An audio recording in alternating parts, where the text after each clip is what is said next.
तो हम ये देखते हैं बेटा कि इसमें हाईएस्ट फ्रीक्वेंसी कौन सी है। तो देखो सबसे बड़ा नंबर कौन सा है 23, ठीक है। तो हम 23 की जो कॉरेस्पॉन्डिंग जो एज ग्रुप होगा ना बच्चों, ये तुम्हारी क्या हो, इसको इसकी 23 है, तो यहाँ पे जो मॉडल क्लास हो जाएगी वो कितनी हो जाएगी 35 से 45, ठीक।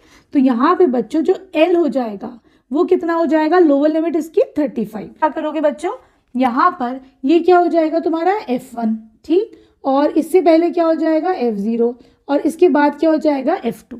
क्लियर है। तो देखो हमने F0, F1 और F2 भी निकाल लिया, ठीक, क्लियर है। तुम देखो समेशन इन सबको ऐड करो, समेशन Fi तुम्हारा यहाँ पे कितना आ जाएगा, ये आ जाएगा तुम्हारे पास 80।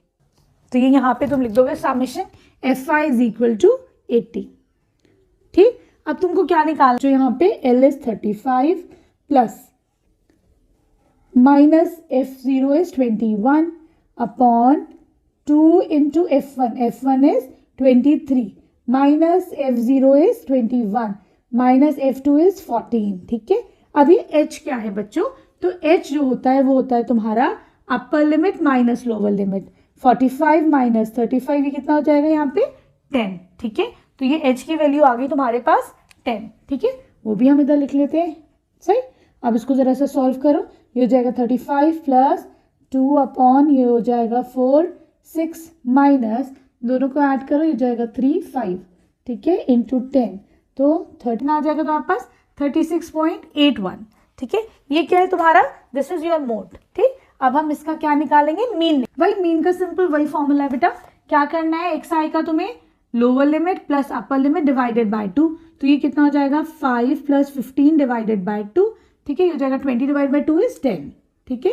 यहाँ पर 50 60, ठीक है, क्लियर है। अब क्योंकि बच्चों वैल्यूज जो है बहुत छोटी हैं, तो हम क्या कर सकते हैं, Fi इंटू xi डायरेक्ट कर सकते हैं, ठीक है, क्लियर है। तो हम इसको मल्टीप्लाई करेंगे 10 इंटू 6 इज 60, ये हो, ठीक है। समेशन Fi xi इन सबको ऐड कर दो, तो बच्चों ये तुम्हारे पास आ जाएगा 2830, ठीक है, क्लियर है। अब देखो बच्चों x बार का फॉर्मूला क्या होता है, this is equal to summation Fi xi upon summation Fi, सारी वैल्यूज रख दो, 2830 डिवाइडेड बाय 80, 35.375, ठीक है, क्लियर है। अब ये कह रहे हैं तुम्हारा, तो देखो बच्चों जब हम मीन है जो तुम्हारे पेशेंट्स एडमिट हुए हैं इस हॉस्पिटल में, उनकी जो एक एवरेज जो एज आई है दैट इज अराउंड 35.375, ठीक है। इस उम्र के लगभग सारे पेशेंट्स की अगर हम एवरेज निकालेंगे तो इतनी एज थी, ठीक है, क्लियर है। और मोड क्या होता है बच्चों, मोड का मतलब ये होता है कि सबसे ज्यादा नंबर ऑफ पेशेंट्स जो एडमिट हुए हैं ना उनकी ये वाली एज है, ठीक है, क्लियर है। दोनों में डिफरेंस समझ में आया। अब आ जाओ क्वेश्चन नंबर 2 पर।